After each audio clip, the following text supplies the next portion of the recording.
Welcome to the girls, and today we're at a winery. We're right in the vineyard, and I am picking some fresh grapes. And no, we're not in California. We're not in Italy. We're not in France. We're right here in Pennsylvania. Yes, we are at Sorrenti Cherry Valley, and it's beautiful here, and we're going to learn about the history today of the Sorrentis, right? Yes, we're going to meet the owner. We're going to talk about the history. We're going to meet the owner, the founder, so I'm very excited for you to interview him, and then we're going to talk to his son. He's the winemaker. Right, it's a family business. How they make the wine. They now have a pizzeria. Mama Lucia. So we're going to taste the pizza, and we're going to have a wine tasting event. Oh, a taste-off. I wonder who's going to win. Well, what's the prize? What's in it for me? We're going to talk about that. I think the winner should get served by the loser. So the loser should have to make the pizza, and you should have to serve me the pizza that you make me. And you're going to get just grapes. That's right, just grapes. So I will meet up with you. I'm going to meet up with Nick and learn about the wine making while you speak with So you're going to go Dominic. make my lunch? Yeah. All no. right. You said that you wanted. I'm going to squirt these all over her. Anyway, ooh, they're yummy. All right, I'll see you later. I'm going to talk to Dominic. And there's Dominic. How are you, dear? This is for you, a little taste of our wine made by my son, and it's a very nice white red wine. I'm sure nice you'll enjoy red it. wine. Yes, I'm sure you'll enjoy Well, it. how about we have a little stroll while we come along here? Okay, we can walk through the grounds here and check out some of the things that we have going here. We have a pavilion where we have yoga classes, and we do weddings, and we do all sort of functions here. At one point, I remember the Wells Fargo Bank came here actually and had a little get-together. They had a meeting here. It was interesting because they had a real rainy day that day, and the place was so wet. We got them so drunk they didn't even know. They didn't know. You know what? When there's wine, I don't think it matters what's around you. And we're going to have a little toast right now. Good luck. Salud. Gente on. Yeah, right? Oh, this is so delicious. I couldn't wait to get a taste of it.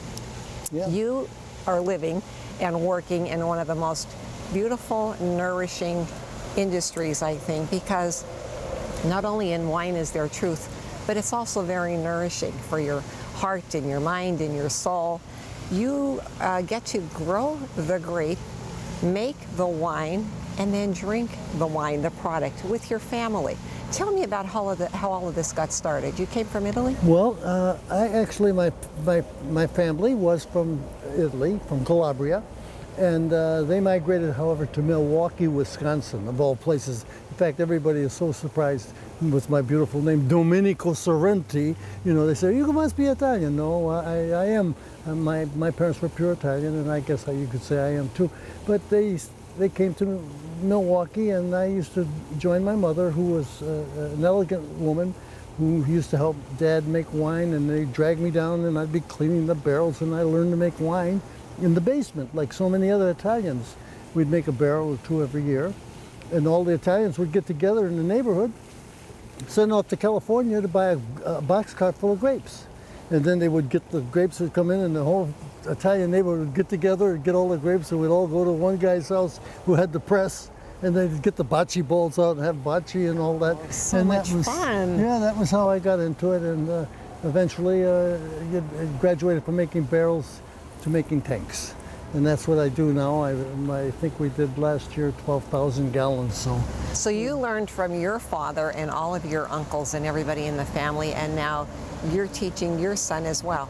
And your son is a very, very educated, well-educated, I want to say. Knowledgeable. Not only from the family, but he also went to school to learn about the winemaking as well. Yeah, and then I was lucky enough, I sent him to Davis, out in California, to the wine university out there, and he did a little time out there, and he learned a lot. As a matter of fact, I used to make the wine like the old Italians. I would get the barrels. They used to use barrels to get them for $8 or $9, and they used to be old whiskey barrels. Right. Okay, and then they'd put their wine in there, and they never aged it. So you can't age wine very well in an old whiskey barrel because the whiskey barrels are burnt inside. Oh. They're really made for filtering. So I used to make barrels and barrels here with the old burned barrels, you know, until my son finally went to school and said, Dad, what are you doing? You got to use a new barrel to make this. You want to get the age, you want to get the wood taste in there. Yeah, so, but you were enjoying it all those years. Yeah. There had to be something right that you were doing, and right? let me tell you, all that wine I made in those charred barrels sold every bit of it. Absolutely, and it was a great wine then, and it's a great wine now. But that was the old Dago, what we used to call Dago Red. The Dago Red. Yeah. Well, your wine has received a lot of awards, over 100 awards, because of how many different wines you have. So what makes your grape here? Now, you don't buy the grapes from California. You grow your own grapes, but you have a special blend of grapes. So what makes your wine so much different? Well, our slogan here is wine from the heart. That's what I taught the kids, that we put our heart into it.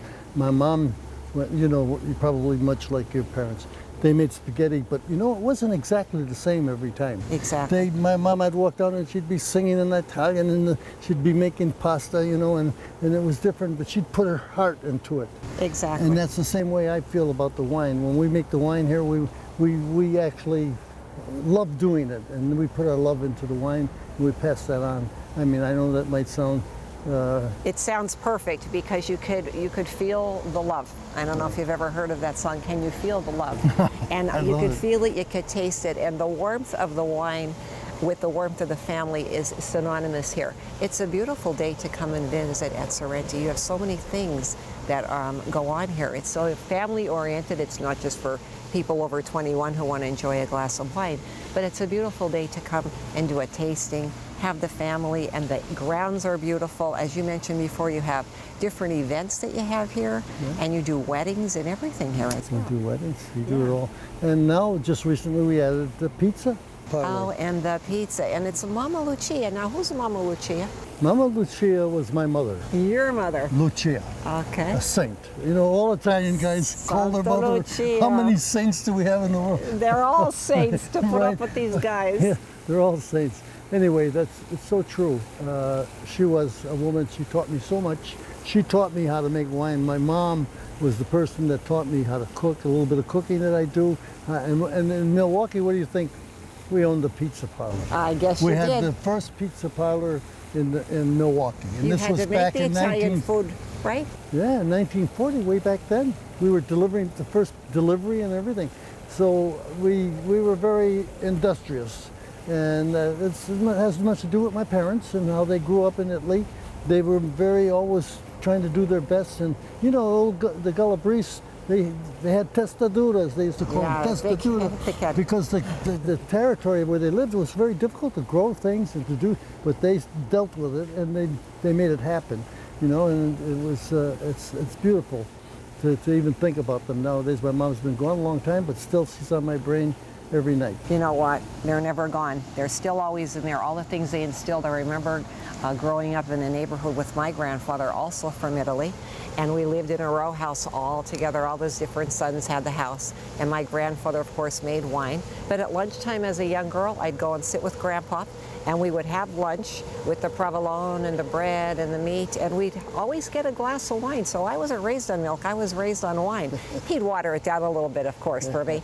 But we would sit there with a piece of fruit from his fruit tree, and the things that he taught me, I could never have gotten from anybody else. The experiences over that glass of wine, you know, just the bonding and learning about your heritage and where you come from, and the love, as you're saying, from what you make.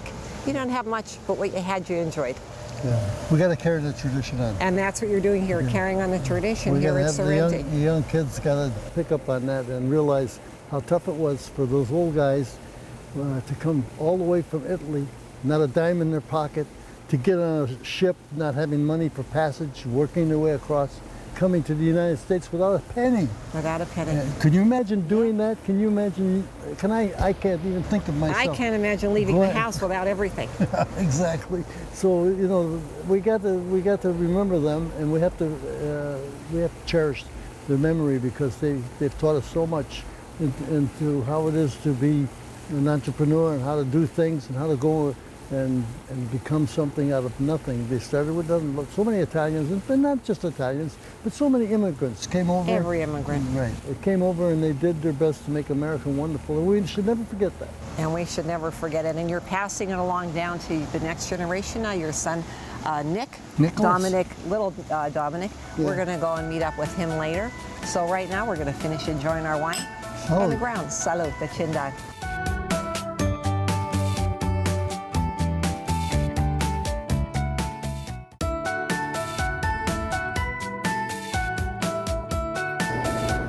Sorrenti's in Cherry Valley, Pennsylvania, and we learned about the history of Sorrenti's with my mom. Now we're going to talk with Nick, and he is actually the winemaker. So we're going to learn about how they make this beautiful tasting wine here, known throughout Pennsylvania, and you also received hundreds of awards for your wine. So thanks for having us first to the vineyard and into the winery today. It's our pleasure. It's our pleasure. We're so glad to have you guys come out. Again, my name is Nicholas Sorrenti, and I'm the current winemaker here at Cherry Valley Vineyards. And we have actually, you've met Dominic, who's my father. This is a family business, and I'm actually the fourth generation winemaker in my family. So we come from a long line of winemaking. I was lucky enough that I was able to study in California for a little bit at UC Davis.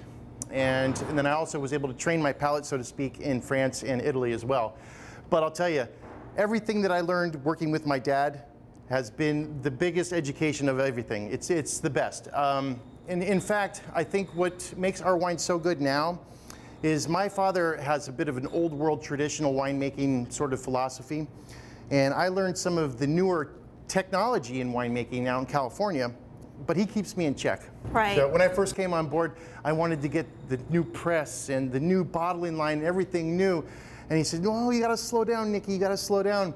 So he kept me in check, but then I also sped him up with the technology. So I think the two of us have made a balance between you get this old world tradition and this new technology, and together we've sort of, you know, made this wonderful winemaking experience. No, you don't just walk into a winery or pick grapes and say, "I'm a winemaker." Like you said. Well, maybe you do, but I don't. I mean, No, I know a lot of people might think, well, absolutely. what makes your wine different than my wine that I could bottle at home? And I think what you said there, the chemistry of the passion and the experience, the knowledge, but also learning from Dad to combine those two worlds. Yeah. And so how long does it take from harvesting to actually bottling? Okay, well, the thing about Cherry Valley is we produce about 30 different varieties of wine. Yes, you do. I've tasted pretty much all of them. Yeah, you saw a few of them in the store, and it's kind of tough to keep up with that, you know, that many varieties. Sure. But they're all sort of different as far as timing goes. You have the primary fermentation usually takes anywhere from 10 days to a month. Okay. Now, from the primary fermentation, some of the wines are then cold stabilized, and we do that naturally. And then some of them are aged in oak for up to 2 years. So you can have a red wine that the fermentation, it may only take a month, but then it's aged for another 1.5 years. So from, you know, harvest to bottle, you're talking about a 2-year process. Yeah. But typically, most of the wines are about 6 months. About 6 months. I've been coming here, I know you formed in 1981, but I've been coming here with my husband even when we were dating. We used to visit different wineries, and we stopped here. We stumbled upon this winery, and it was when you had just a little room. You had a little square box room that you worked out of. But I always said I enjoyed that it was family owned, and seeing the experience behind it, the passion behind it, the love for wine, and every wine that you've ever come out with. Like I said, I've tried most of the wines that you have. Awesome. I really like the red, I like the white, I like the blush, and then you have your specialty wines as well. Yes, and another thing that we've been doing are making our spumantes. Right. Which, yes, we're doing some carbonated things. And I know you have a lot of experience with the family business as well. So it's we call it an adventure. Yes. So, but we do. We really enjoy what we do, but it is a lot of work. We were talking about how many days the winemaker has to be here. And it's not like the wine will stop fermenting on the weekends or the holidays. So we tend to have to, you know, keep a real close tabs with the wine and what's going on in the vineyards as well. So you're responsible. This baby is yours 24/7. It doesn't matter if it's weekend. It doesn't matter if it's holiday. You have children. It doesn't matter if they need you. You need to keep an eye on the wine. Absolutely. Yeah, and I think a lot of, you know, you've said you've enjoyed everything that we've made here. Yes. I think a big part of any consumer's relationship with a winery that they like, it has to do with enjoying the winemaker's palate, so to speak. If people aren't enjoying what I'm making and my tastes, then they might not like the wine. So I think that that's something that develops over time. And we've created, you know, a very nice customer base because I think we have this blend between my dad's old world tradition and the new technology that I've brought to the game. You're large enough where you offer those 30 varieties as you talked about, but you're also small enough where you do listen to the advice of the people that come here and enjoy your wine. I know you have a paper that you can fill out what you liked, what you want. We've made recommendations and had, you know, been told on the email what you have in store now and what is coming in the future based on what people like. Absolutely, absolutely. I think it's very important to have the feedback of our customers. And in fact, making wine for many, many years, I've become very, very sensitive to sulfites in wine. Okay? Yes, From that's another good point. In the winery. No sulfites, right? Yeah, so I like to drink my own wine, right? But if I were to bottle it with a high amount of sulfites, I wouldn't be able to drink it. Right. So maybe it's selfish, but we bottle our wines very, very low sulfites. So I have a lot of customers that have told me that because of us, they can now drink wine again, because they used to think, well, I can't drink wine because it gives me such a headache and I have such a bad reaction. And we've discovered that it wasn't necessarily the wine, it was the sulfites in the wine that was creating this. I'm glad you brought that up because I'm the same way. I'm very sensitive to sulfites. So was your email? It was probably my email, right? So I love coming here, and from here, let's go learn about the bottling because we actually. Yes, and in fact, your timing is great because we have a batch of raspberry wine that we're about to put in the bottle right now. Yummy, yummy. All right. So why don't we take a look? Check it out. I really like this place. You come in, they hand you not a glass of wine, but a bottle of wine, and it's freshly bottled. That's right. Now, I know we were talking about the time it takes from harvesting to bottling. Right. And we had talked about the fermentation and then the filtering, and we're actually doing the bottling right now. This is the final step in making Cherry Valley wine. This is our bottling line. This is a 2002 guy, a little bit older machine, but we find that this monoblock technology has been fantastic for us for about 15 years now. So this will actually do about, right? It does, 2 cases a minute.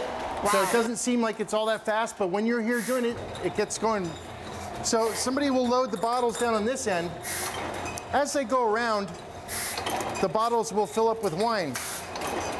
Now you'll notice the bottle is actually too full for any cork to be able to be put in there. This is a siphon. This siphon puts it back into the hopper, but it makes enough space for each cork. If you've ever tried to get a full cork into, a new cork into a bottle, it's almost impossible. So there's jaws in here that actually squeeze that cork under 2,000 pounds of pressure, and then it's plunged in. The expansion of the cork is what makes the seal. And then it's going to go down here where it has an automatic capsule dispenser. It triggers a capsule for each bottle. And then about 1,200 degrees, the capsules get shrunk onto the bottle. And we don't have the labeler going right now, but this is where it catches our label. And then, of course, we have one of our family members here at the end of the line, packing them into cases, and then hopefully right out to sale from there. This is very interesting. Now, how many ounces or how much does the bottles hold?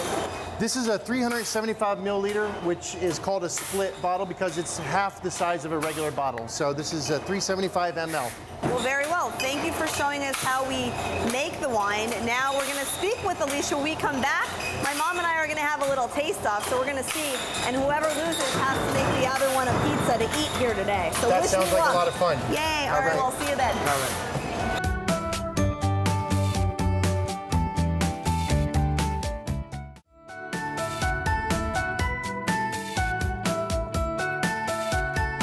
And finally, the taste-off. Janine, are going to see how much you learned today about the wine. How much you learned. And we're also going to learn a lot from Alicia about how you're supposed to do a wine tasting. Because I don't know if you're supposed to put the straw in the bottle and just drink it like we've been doing. All right. So, Alicia, when someone comes in to do the wine testing, I've done this many times, but for others who haven't. Yes. They come in, they get the wine tasting list. Right, correct. And then how do we taste the wine? Okay, generally when they come in, we give them a list and they can decide. We start out with the white wines, then we do the reds, then we do our blushes, and we end with the fruit is at the end. And we also give you a little pencil and you can rate your wine, how much you liked it, if you really liked it, if you didn't like it so much, and as you go through, you can pick which varieties you'd like to taste. So now we're going to taste one white, one red, one blush, one berry fruit and one spumante, and we're going to circle which one we think it Okay. is, right? So All you right. can, we have, I believe, our white. berry first. Now, what do you, when people do like the fancy twirling and the looking at the wine and the tasting, what are they actually, how are you supposed to taste? The first thing that they're looking at is what they call is the legs. Right. And the legs, when they swirl their wine around in their glass, they're looking at how much it clings to the side of the glass. That's called the legs. You could see how it stays on the side. And they're also looking at how clear the wine is. If it's a red, if it's a white, they kind of tip it to the side and they're examining the clarity of it. And then the next thing they do is they take a little sniff and smell the aroma. What does it smell? What is the aroma that you smell? What type of grape do you think that wine comes from?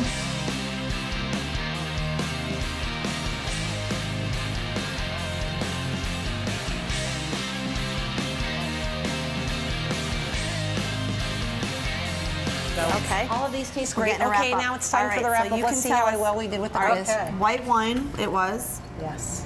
What was Which the was answer? it? Save Blanc. Yes. Ah, I got it. Point for both of us. And the red? We did the Cabernet. Hey, I got it. X. And the blush? Was the raspberry blush. Yay, I got it. You did not. Yes, I did right there. No, raspberry blush. You And then I put the little arrow up there because I made the boo-boo. I went back and tasted it. Okay, I got that one too. She's lying. Next. Berry. We did the raspberry. And I got that one. I got that one. And that's the same one we were bottling. That was the yummy. winery.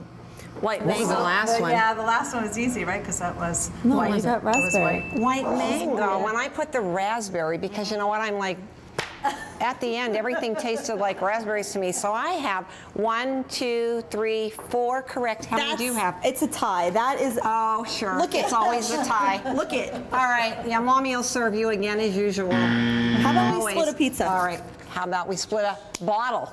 There you That's go. even better. Thank you so much. You're welcome. And thank you for joining us on The Girls. We have pictures and a lot of Facebook posts that we're going to be doing. Check out their Facebook, and they have a Pinterest and an Instagram page as well. Most especially come up here to Yes, Cherry so Valley. good. It's great. And make sure you bring a big car so you can take a lot of wine home with you. It makes great gifts. Oh, if that's you right. could say it. And I need my keys too to go. So we'll see you next time on The Girls. Okay, bye-bye. Cheers. Cheers. We're empty.